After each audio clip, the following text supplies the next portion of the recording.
नमस्कार। अलक्स क्लासेस बालोतरा के YouTube channel में आप सभी का स्वागत है। प्यारे बच्चों, सेवन्थ क्लास की विज्ञान की बहुत सारी रिक्वायरमेंट होने के कारण मैंने सेवन्थ क्लास की विज्ञान की क्लासें भी स्टार्ट कर दी है। तो चलो स्टार्ट करते हैं। पादपों में पोषण आपका पहला अध्याय है, जिसका नाम है पादपों में पोषण, यानी जो पेड़ पौधे हैं वो भोजन किस तरीके से करते हैं। पादप का मतलब क्या हो गया? पादप का मतलब है पेड़ पौधे।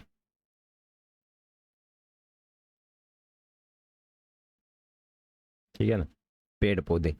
पोषण, पोषण का मतलब एक प्रकार से भोजन हो गया, यानी वो किस तरीके से भोजन करते हैं, क्या खाते हैं, वो ठीक है। अब दो चीज यहाँ पे समझनी आपको जरूरी है, पेड़ क्या होता है और पौधा क्या होता है। अपन इन चीजों को बहुत गलत तरीके से समझते हैं। देखो, कई लोग कह रहे हैं ना कि हम पेड़ लगा के आए। देखो, पेड़ और पौधे में अंतर है। पेड़ क्या होता है और पौधा क्या होता है।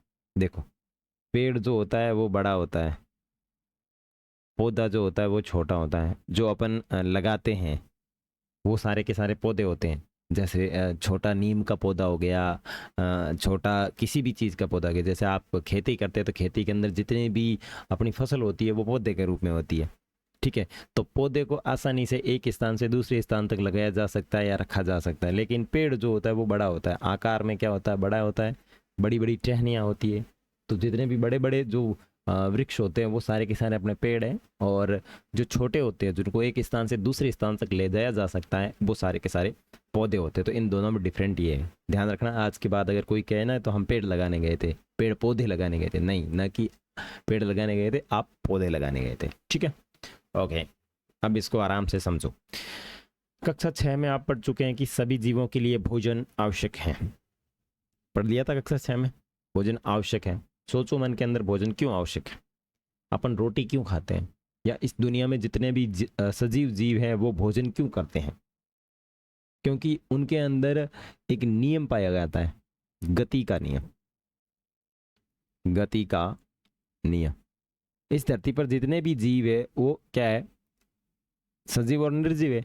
और जो सजीव है यानी जिसके अंदर जीव है, यानी जिसके अंदर जीव पाया जाता है, उनके अंदर एक गति का नियम है। जैसे अपन मनुष्य की बात कर ले तो मनुष्य एक सजीव प्राणी है। ठीक है, मनुष्य के अंदर मनुष्य एक सजीव प्राणी है। तो मनुष्य में गति का नियम पाया जाता कि नहीं पाया जाता? कि भाई वो एक स्थान से दूसरे स्थान पर जाता है। ठीक है, जैसे पेड़ पौधों की बात करें तो वो अपने स्थान से दूसरे स्थान पर नहीं जाते, लेकिन बढ़ते हैं या नहीं बढ़ते, छोटे से बड़े होते हैं कि नहीं भाई? पहले पौधा होता है, फिर बड़े होते हैं, पेड़ बन जाता है।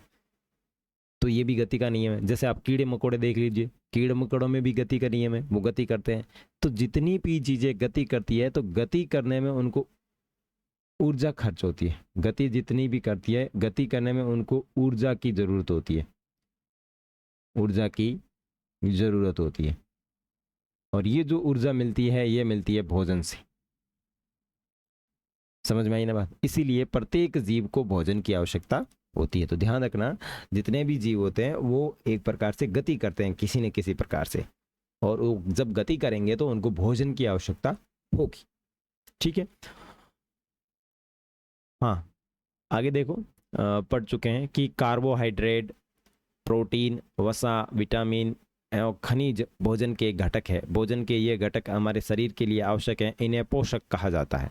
इन्हें क्या कहा जाता है? पोषक कहा जाता है। देखो, अपन जितना भी भोजन जीमते हैं, इस भोजन के अंदर ये चीज़ें होती है। एक तो होता है कार्बोहाइड्रेट, दूसरी प्रोटीन होती है, जैसे आपकी दालें वगैरह होती है ना वो। उसके बाद में वसा होती है। वसा का मतलब होता है घी, तेल। मैं आगे चीज़ें आपको सारी लिखवाऊंगा। वसा का मतलब क्या होता है? घी और तेल। और विटामिन का मतलब vitamin A, vitamin B, vitamin C. और उसके बाद में खनिज। अब मैं आपको मज़ेदार चीज़ बताऊं, अपने शरीर के अंदर खनिज पदार्थ पाए जाते हैं। पता है आपको? हमारे शरीर के अंदर खनिज पदार्थ पाए जाते हैं। खनिज का क्या मतलब है बताओ? मैंने आपकी वो संसाधन वाली किताब में बताया होगा खनिज का मतलब क्या है। खनिज का मतलब होता है वे प्राकृतिक संसाधन जो जमीन से खोद कर निकाले जाते हैं, उसे खनिज कहते हैं। और हमारे शरीर में भी खनिज पाए जाते हैं। खनिज पदार्थ कौन कौन से पाए जाते हैं हमारे शरीर के अंदर? दो पाए जाते हैं। एक तो पाया जाता है नमक, दूसरा पाया जाता है लोहा। अब आप सोचेंगे कि सर लोहा भी अपने शरीर में पाया जाता है। यस, देखो, नमक, आप जो खाद्य पदार्थ खाते हैं उसके अंदर जो लवण की मात्रा होती है, यानी जो नमक की मात्रा होती है, वो हमारे शरीर में चली जाती है। उदाहरण के तौर पर अगर मैं आपको बताऊं, आपका जो पसीना होता है वो आपने कभी टेस्ट किया? उसका जो स्वाद होगा वो खारा होगा। या फिर आंखों के जो आंसू होते हैं ना,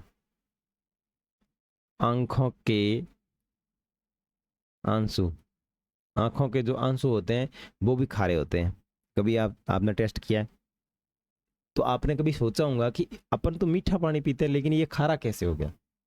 तो अपने शरीर के अंदर जो खनिज लवण के रूप में जो नमक है या जो आयोडीन है, वो क्या होता है, पानी के साथ में मिक्स होकर के अपने शरीर में चला जाता है।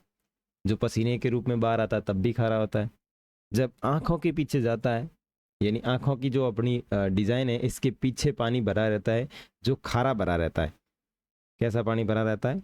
खारा भरा रहता है। अब इसके पीछे भी रीजन है कि खारा क्यों है। देखो, खारा पानी जो होगा वो हमेशा साफ दिखेगा। आप जब स्विमिंग पूल में नहाने जाते हो ना, अभी गर्मियों में कहीं ना कहीं स्विमिंग करने गए होंगे, तो वो स्विमिंग पूल का जो पानी होता है वो खारा होता है। आप उसको देखना, वो पानी बहुत साफ दिखाई देता है जब उसमें कोई नहाता नहीं है। और आप जाके देखेंगे ऊपर से तो बिल्कुल साफ दिखेगा, जैसे समुद्र का पानी होता है वो भी बिल्कुल साफ दिखता है।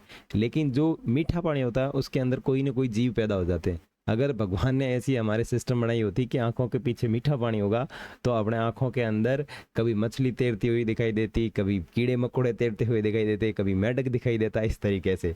इसलिए ये प्रकृति का नियम है, इसलिए अपने यहाँ पे ऐसा पीछे कोई मीठे पानी वाला सिस्टम नहीं बनाया गया, खारे पानी का सिस्टम बनाया गया। तो आपको बस मोटा मोटी ये ध्यान रखना है कि हमारे जो शरीर है इसके अंदर खनिज पदार्थ नमक है वो कहाँ पाया जाता है और क्यों पाया जाता है। ठीक है।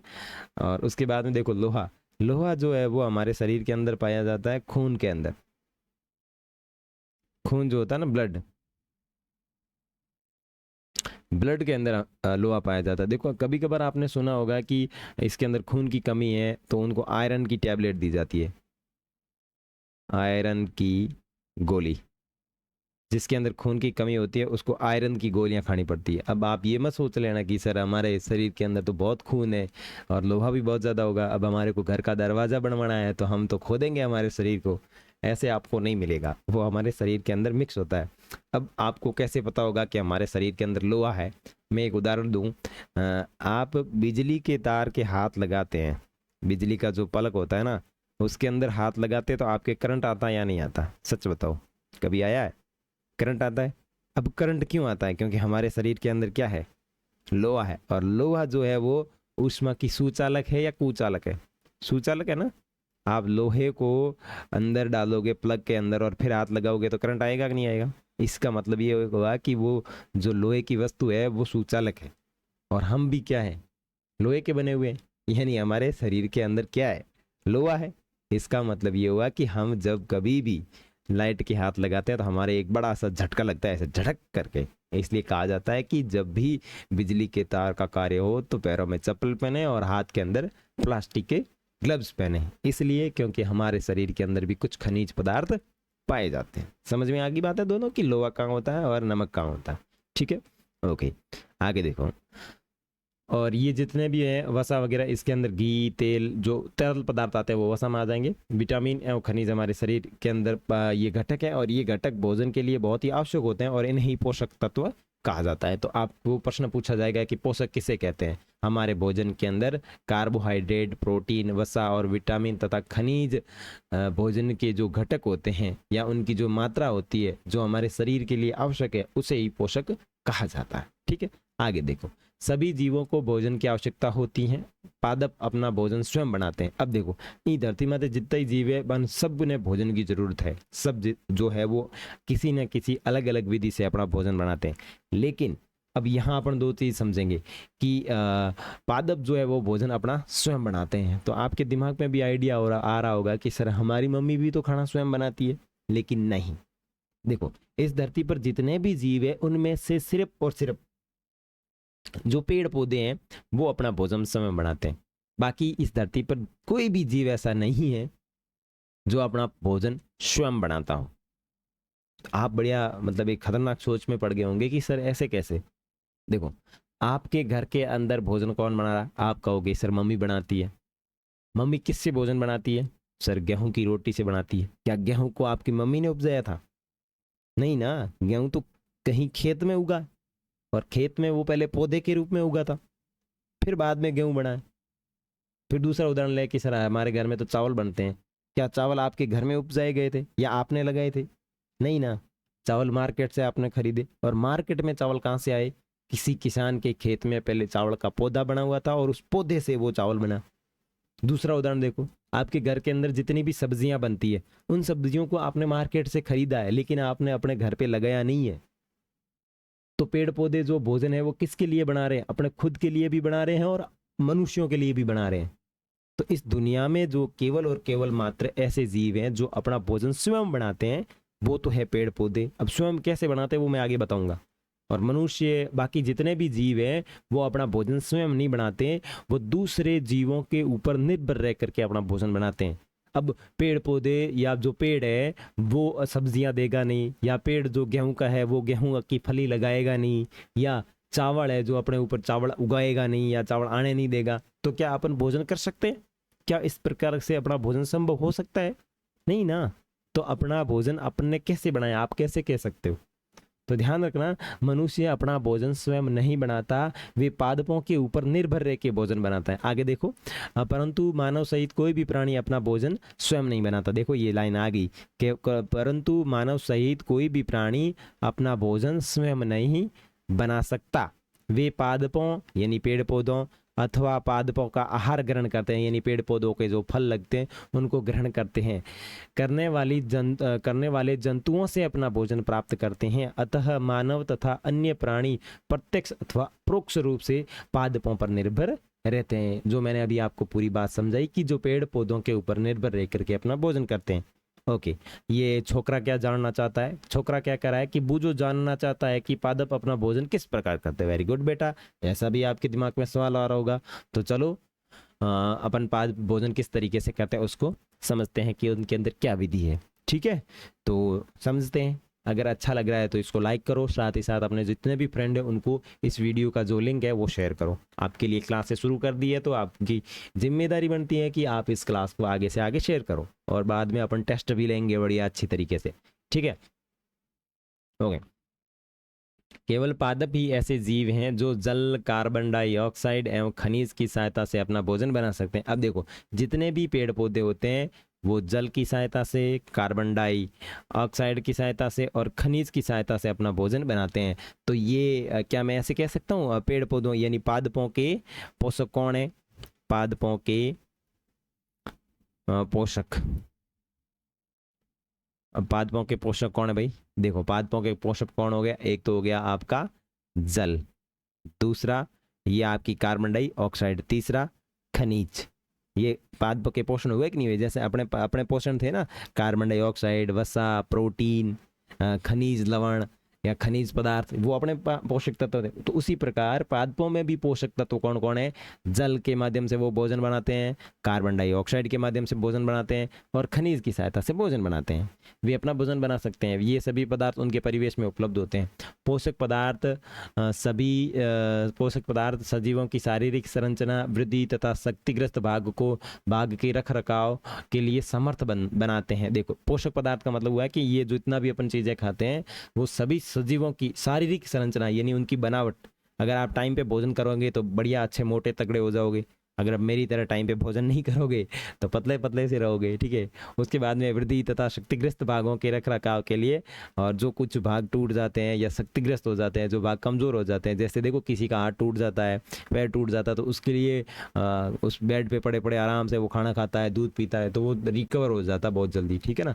तो जो भोजन होता है वो हमारे शरीर के लिए क्या करता है? हमारे शरीर की संरचना और वृद्धि तथा शक्तिग्रस्त भागों के रख रखाव के लिए काम करता है या समर्थ बनाता है। तो ये जरूरी है, भोजन हमारे शरीर के लिए आवश्यक क्यों है? अगर ऐसा प्रश्न पूछा जाएगा तो आपका आंसर ये होगा।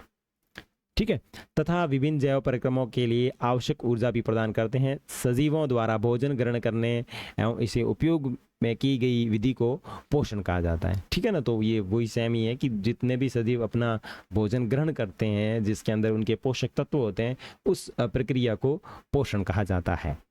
पोषण की वह विधि जिसमें जीव अपना भोजन स्वयं संश्लेषित करते हैं वो स्वपोषण कहलाती है। वो क्या कहलाती है? स्वपोषण कहलाती है। आगे देखो, ऐसे पादपों को स्वपोषी कहते हैं। जंतु एवं अधिकतर अन्य जीव पादपों द्वारा संश्लेषित भोजन ग्रहण करते हैं, उन्हें विषमपोषी कहा जाता है। यहाँ इतना पढ़ देते हैं फिर समझाता हूँ। पहले जानना चाहती हैं कि पादपों की तरह हमारा शरीर भी कार्बन डाइऑक्साइड, जल एवं खनिज से अपना भोजन स्वयं क्यों नहीं बना सकता। अब हम पूछ सकते हैं कि पादपों की खाद्य फैक्ट्रियाँ कहाँ हैं, क्या भोजन के ये सभी पादपों में निर्मित होता है अथवा केवल कुछ विशेष भागों में। पादप अपने परिवेश से कच्ची सामग्री किस प्रकार प्राप्त करते हैं, खाद्य फैक्ट्रियाँ उनका स्थानांतरण किस प्रकार करती है। देखो अब मैं ये साइड में आपको अच्छा एक पेज दे करके समझाने की कोशिश करता हूँ। देखो अपन देख रहे हैं पादपों में पोषण। तो देखो पादपों में पोषण के लिए क्या क्या चीजें आवश्यक है। देखो मैं पहले एक यहाँ पे पादप बना देता हूँ। यहाँ पे अपने एक पौधा सा बना ले छोटा सा, ठीक है। ये इस तरीके से मान लो ये पौधा है, ठीक है। ये इसके टहनियाँ है और ये इसकी जड़ है। जड़ मज़ेदार नहीं बनी, ओके। ये इसकी जड़ है, ठीक है। अब क्या होता है, पेड़ पौधे में भोजन बनने के लिए प्रक्रिया में सबसे पहले सूर्य का प्रकाश, ठीक है। अब ये सूर्य का प्रकाश जो है वो इन पेड़ पौधों की पत्तियों के ऊपर पड़ेगा। तो ये जो इनकी पेड़ पौधों की पत्तियां होती है ऊपर से तो पूरी पतली पतली होती है, लेकिन नीचे क्या होता है, इनके छोटे छोटे रंध्र होते हैं। छोटे छोटे रंध्र होते हैं यानी छोटे छोटे छेद होते हैं। जब पत्तियां के ऊपर ये प्रकाश पड़ रहा है तो ये यंत्र थोड़े से बड़े हो जाते हैं और इनके अंदर चली जाती है CO2 यानी कार्बन डाइऑक्साइड गैस। अभी कार्बन डाइऑक्साइड गैस कहाँ से आई, आपने मनुष्य देखा है, देखा कि नहीं देखा। आप खुद क्या हो, मनुष्य हो। तो देखो आप सांस ले रहे हो, ये आपने सांस ली। तो आप जब सांस लेते हो तब आप कौन सी गैस लेते हो, ऑक्सीजन यानी O2, और वापस छोड़ते हो कि नहीं छोड़ते हो। जैसे सांस ली वापस छोड़ी, तो आप वापस जब गैस छोड़ते हो ना, दो गैस होती है, वो गैस की बात नहीं कर रहा, जब आप नाक से गैस निकालते हो ना उसकी बात कर रहा हूँ, ठीक है। तो जो नाक से वापस आप एक बार सांस लेते हो और दूसरी बार जब सांस छोड़ते हो तो उस समय जो गैस आप बाहर आती है वो होती है CO2, जिसका नाम है कार्बन डाइऑक्साइड गैस। अब ये कार्बन डाइऑक्साइड जो है वो इन भोजों ये जो पौधे हैं इनके भोजन का स्रोत है। दिन के समय पेड़ पौधे क्या करते हैं, ये जो कार्बन डाइऑक्साइड जितनी भी होती है वो कहाँ चली जाती है, इन पेड़ पौधों की पत्तियों के पास, क्योंकि ये इसको भोजन के रूप में लेते हैं। तो देखो क्या प्रक्रिया हुई, पेड़ पौधों के ऊपर सूर्य का प्रकाश पड़ा, ये इनकी पत्तियां थोड़ी सी बड़ी हुई और इनके नीचे जो रंध्र है ना, इन रंध्र यानी छेद के माध्यम से कार्बन डाइऑक्साइड अंदर गई। अब क्या चाहिए, जल चाहिए और कुछ खनिज चाहिए। खनिज में क्या क्या चीज, खनिज के अंदर एक तो खाद चाहिए, दूसरी नाइट्रोजन चाहिए, ठीक है।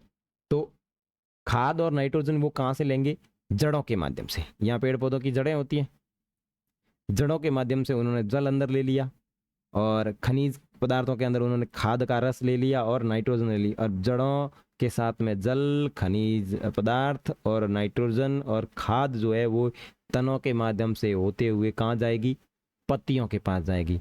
और इसका भोजन का प्रोसेस कहाँ शुरू होगा, पत्तियों के अंदर शुरू होगा। तो ध्यान रखना, पेड़ पौधों में भोजन कहाँ बनता है, पेड़ पौधों की पत्तियों में बनता है, ठीक है, न कि जड़ों के अंदर बनता है। आप देख लेना, जिस पेड़ की पत्तियां ज़्यादा होगी वो पेड़ बढ़िया हष्ट पुष्ट होगा, और जिस पेड़ की पत्तियां या जिस पौधे की पत्तियां कमज़ोर सी होगी वो पौधा भी बिल्कुल कमज़ोर कमज़ोर सा होगा। इसलिए ध्यान रखना, किसी भी पेड़ की पत्तियां आपको नहीं तोड़नी है, क्योंकि पेड़ पौधे में भोजन बनने का जो प्रोसेसिंग होता है वो पत्तियों के अंदर होता है। अब आपने कई पुराने पेड़ देखे होंगे, बड़े मोटे से होते हैं, उनके ऊपर बहुत सारी पत्तियां लगी होती है और उसकी बहुत सारी छाया होती है। ऐसा क्यों होता है, क्योंकि उसकी जड़ें बहुत अंदर तक चली होती है ज़मीन के अंदर, और उसके अंदर जितनी अधिक मात्रा में पत्तियां होगी उतनी अधिक मात्रा में भोजन बनेगा पेड़ के अंदर, और जितनी अधिक मात्रा में भोजन बनेगा तो पेड़ उतनी ही अधिक मात्रा में वृद्धि करेगा। तो समझ में आई बात मेरी। देखो अब प्रक्रिया मैं वापस समझा देता हूँ। यानी सूर्य का प्रकाश होता है, सूर्य का प्रकाश पेड़ की पत्तियों पे पड़ता है, पत्तियों के अंदर छोटे छोटे रंध्र होते हैं जो बड़े हो जाते हैं, और इन रंध्रों के माध्यम से कार्बन डाइऑक्साइड गैस है वो पेड़ पौधे अंदर लेते हैं। फिर जड़ों के माध्यम से जल और खनिज और खाद्य पदार्थ के साथ में, मतलब जो खाद होती है वो, और नाइट्रोजन वो जड़ों के माध्यम से तने से होते हुए पत्तियों के पास जाती है, और यहाँ पे इनका भोजन बनता है। भोजन बनने के बाद में पेड़ में जो होती है क्या होती है, वृद्धि होती है। अब इस तरीके से कोई भी चीज अगर अपना भोजन बनाने की प्रक्रिया रखती है तो उसे कहते हैं स्वपोषण। और जो पेड़ पौधे अपना भोजन स्वयं बनाते हैं उन्हें कहा जाता है स्वपोषी। और जो जीव अपना भोजन पेड़ पौधों के ऊपर रह के बनाते हैं या निर्भर रह के बनाते हैं उसे कहा जाता है विषम पोषी। शब्द समझ में आया? यानी जो भोजन अपना स्वयं बनाते हैं उसे कहा जाता है क्या कहा जाता है? स्वपोषण कहा जाता है। और जो पेड़ पौधे अपना भोजन स्वयं बनाते हैं उसे स्वपोषी कहा जाता है। और जो अपना स्वयं भोजन नहीं बनाते उसे इस तरीके से कहते हैं क्या? विषम पोषी। ठीक है ना? चीजें समझ में आई? मैं अच्छी तरीके से आपको लिखवा दूंगा, टेंशन लेने की जरूरत नहीं है। ओके,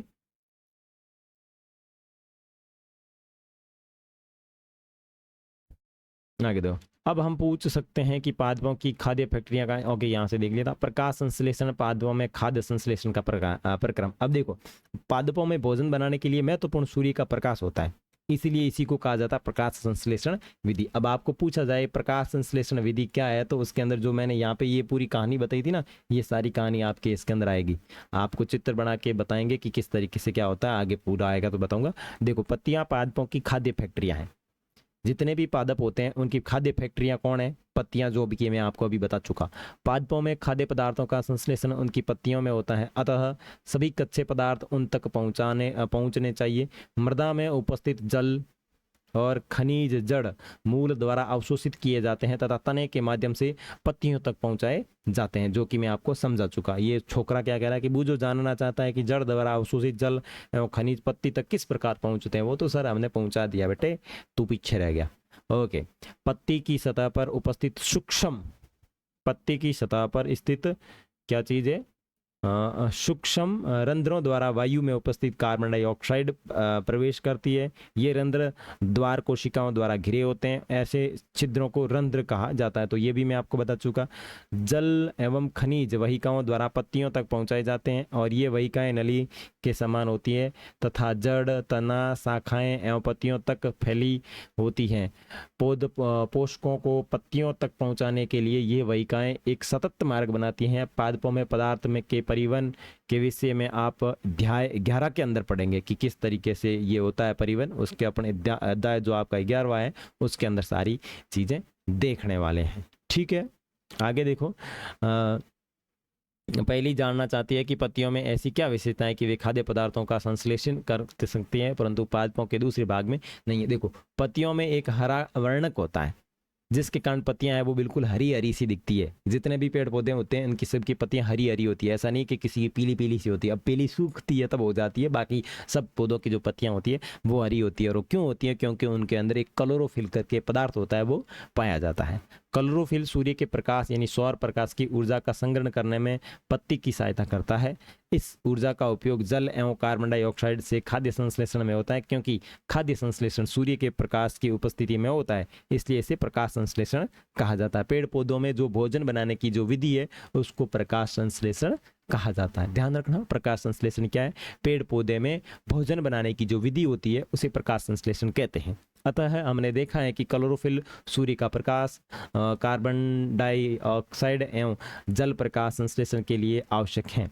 दो अपन ने देख लिया कि कार्बन डाइऑक्साइड, जल प्रकाश संश्लेषण पौधे के लिए प्रकाश संश्लेषण की विधि में आवश्यक है। इस पृथ्वी पर यह एक अद्वितीय प्रक्रम है। पत्तियों द्वारा सौर ऊर्जा संग्रहित की जाती है तथा पादप में खाद्य के रूप में संचित हो जाती है। अतः सभी जीवों के लिए सूर्य ऊर्जा का श्रम स्रोत है। देखो, जितने भी पादप होते हैं उनके अंदर जो आपका सूर्य है वो ऊर्जा का एक श्रम स्रोत है, क्योंकि जितना भी प्रकाश मिलता है वो सूर्य से मिलता है। क्या आप कल्पना कर सकते हैं कि प्रकाश संश्लेषण नहीं होगा तो क्या होगा? देखो, अगर सूर्य नहीं होगा तो क्या होगा बताओ?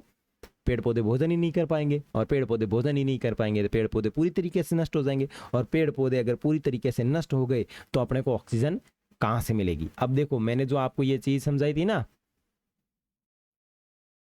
ये पेड़ पौधे भोजन जब ये क्या करते हैं, ऑक्सीजन लेते हैं और ये मतलब कार्बन डाइऑक्साइड लेते हैं यहाँ से और वापस पत्तियों से क्या करते हैं, ऑक्सीजन छोड़ते हैं।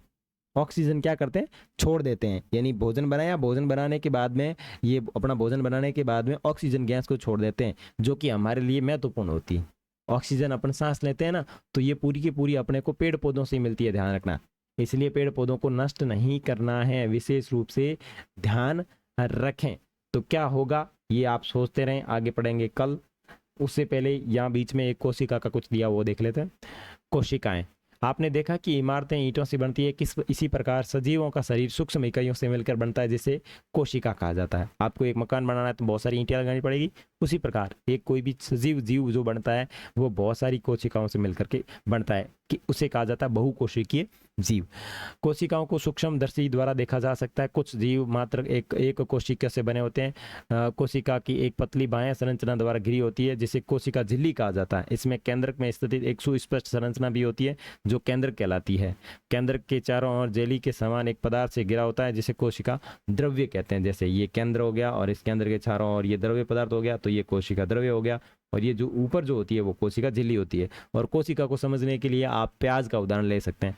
प्याज में छोटी छोटी कपलियां होती है कि नहीं होती, तो उसी तरीके से समझ में आया। तो आप बैठे बैठे प्याज की कपलियां खाइए, कोशिका को समझिए, पेड़ पौधों में भोजन को समझिए। बाकी की जो चीजें हैं वो पढ़ेंगे अपन कल, ठीक है। और साथ ही साथ अपने फ्रेंड्स को इस वीडियो का लिंक है वो जरूर शेयर करें। मिलेंगे नेक्स्ट वीडियो में, तब तक के लिए बाय बाय।